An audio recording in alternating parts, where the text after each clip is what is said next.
नमस्कार, मी तनुजाच ब्रह्मार्पणमध्ये तुमचं मनापासून खूप स्वागत. आज आपण एकदम मस्त कैरीचा भात म्हणजे चित्रान्नाची रेसिपी पाहणार आहोत. एकदम मस्त झक्कास आणि पारंपरिक अशी आपली ही रेसिपी आहे. तर त्यासाठी आपल्याला काय काय साहित्य लागणार आहे ते आपण प्रथम पाहूयात. त्यापूर्वी तनुजाच ब्रह्मार्पण हे चॅनल नक्की सबस्क्राईब करा.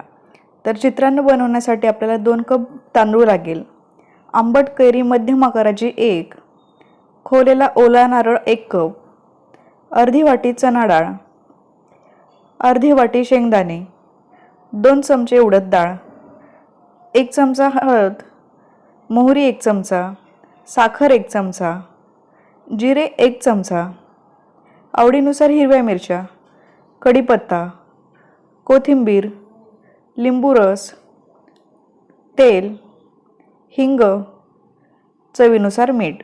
सर्वप्रथम आपल्याला इथे भात बनवून घ्यायचा आहे. त्यासाठी पसरट भांड्यामध्ये पाणी तापवून घ्यायचं आहे. जितकं तांदूळ घेतलेला आहे त्याच्या दुप्पट इथे मी पाणी घेत आहे, जेणेकरून भात हा छान शिजला गेला पाहिजे आणि मोकळा झाला पाहिजे. त्यामध्ये चवीनुसार आपण इथे मीठ घालणार आहोत. तर हे आपल्याला छान उकळी आणून घ्यायचं आहे.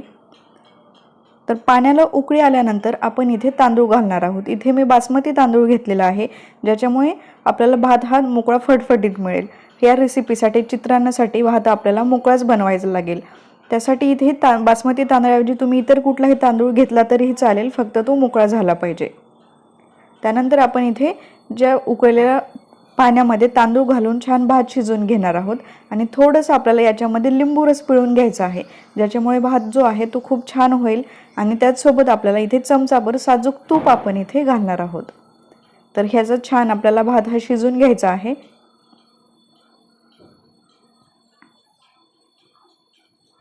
भाताला याला आपण थोडीशी उकळी आल्यानंतर याला 1 चमचा फिरवायचा आहे आणि नंतर आपण याला थोडा वेळ शिजवून नंतर मग तो थोडासा झाकून ठेवणार आहोत.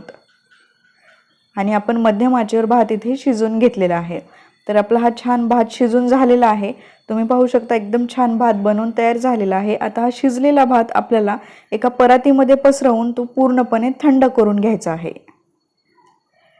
तर या परातीमध्ये पसरून आपण हा भात पूर्ण थंड करून घेणार आहोत, म्हणजे तो एकदम छान मोकळा फडफडीत होईल आणि आपल्याला पुढील कृतीही करता येईल. तुम्ही अजून तनुजाच ब्रह्मार्पण हे चॅनल सबस्क्राईब केले नसेल तर लगेच सबस्क्राईब करा आणि त्याच्याच बाजूला जे बेल आयकॉन आहे तेही क्लिक करा. आणि व्हिडिओबद्दल तुम्हाला काय वाटतं कमेंट्समध्ये नक्की शेअर करा. भात थंड होत आहे तोपर्यंत आपण कैरी इथे सोलून किसून घेणार आहोत. इथे जी कैरी आपण घेतलेली आहे ती मध्यम आकाराची आंबट कैरी आपण इथे घेतलेली आहे. या रेसिपीसाठी आपल्याला आंबट जर कैरी असेल तर भाताला छान चव येते. तर इथे आपण जे याचा किस बनवणार आहोत आता कैरी सोलल्यानंतर, तर हा किस आपल्याला जितका तांदूळ घेतलेला आहे त्याच्या अर्धा आपल्याला इथे कैरीचा किस वापरायचा आहे. 2 कप तांदूळ घेतले तर 1 कप किस आपण इथे वापरणार आहोत. आणि किस खूप जाड किंवा खूप बारीक आपल्याला इथे नाही पाहिजे, तर असा मध्यम आकाराचा किस आपण इथे वापरणार आहोत. तर कैरीचा किस आता आपण आपला तयार झालेला आहे. तर आता हा साईडला ठेवून देऊयात.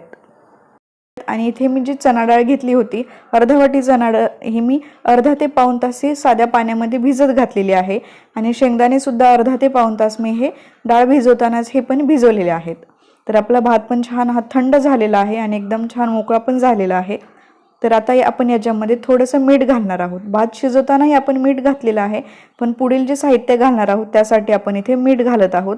थोडीशी साखर चवीनुसार इथे मी 1 चमचा घेतली आणि थोडीशी कोथिंबीर. हे छान आपण मिक्स करणार आहोत. आणि यामध्ये आपण कैरी खोवलेला नारळ इथे घेतलेला आहे, ओला खोवलेला नारळ इथे आपण हे मिक्स करत आहोत. हे सर्व आपल्याला मिक्स करून ठेवायचं आहे. आणि त्यानंतर आपण इथे फोडणी तयार करणार आहोत. फोडणीसाठी इथे मी साधारण 4 चमचे तेल घेतलेलं आहे. त्यामध्ये आपण जिरं, मोहरी, कढीपत्ता, हिंग याची ही फोडणी करून घेणार आहोत. आणि इथे उडद डाळ 2 चमचे घेतलेली आहे. हे छान आपल्याला परतून घ्यायचं आहे. उडद डाळ खूप छान आपल्याला इथे परतावी लागेल, खूप कडकडीत पण नाही होऊ द्यायची आपल्याला ह्याला.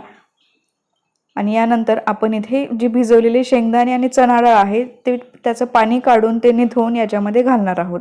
तर याच्यामध्ये जो काही पाण्याचा अंश आहे तो जाईपर्यंत आपण इथे परतणार आहोत. यामध्ये आपण हिरवी मिरची घालत आहोत आणि हळद. इथे तुम्ही लाल मिरची सुद्धा वापरू शकता फोडणीमध्ये. आणि चवीसाठी मी इथे हिरवी मिरची घेतलेली आहे. तुम्ही तुमच्या आवडीनुसार मिरचीचं प्रमाण कमी जास्त करू शकता. तर हे छान आपल्याला परतून घ्यायचं आहे. आणि छान परतून झाल्यानंतर आपल्याला ही फोडणी भातावर घालायची आहे। तर आपली ही फोडणी तयार झालेली आहे। आता आपण ही भातावर घालणार आहोत आणि हलक्या हाताने आपल्याला हे मिक्स करायचं आहे। हिंगाचा, जिरं मोहरी आणि हे खूप छान वास येत आहे आणि त्यातल्या त्यात हे आपण याच्यामध्ये कैरी घातल्यामुळे एकदम आंबट आणि चविष्ट आणि खूप छान हा भात लागतो। तर छान मिक्स करून फोडणी आणि भात तयार झालेला आहे। तर आपलं चित्रान्न एकदम छान बनवून तयार झालेलं आहे। थोडा वेळ ठेवल्यानंतर आपण हे चित्रान्न आता सर्व करून घेणार आहोत। हा जो भात आहे तो हा पूर्णपणे थंड झाल्यावरच खातात आणि तो पूर्णपणे थंड झाल्यानंतर सगळं चव एकजूट झाल्यानंतरच छान लागतं। तर एकदम छान आपलं चित्रान्न बनवून तयार आहे। त्यावरून थोडंसं कोथिंबीर आणि खोवलेलं ओलं नारळ याच्याने सजवलं की आपली ही रेसिपी तयार आहे।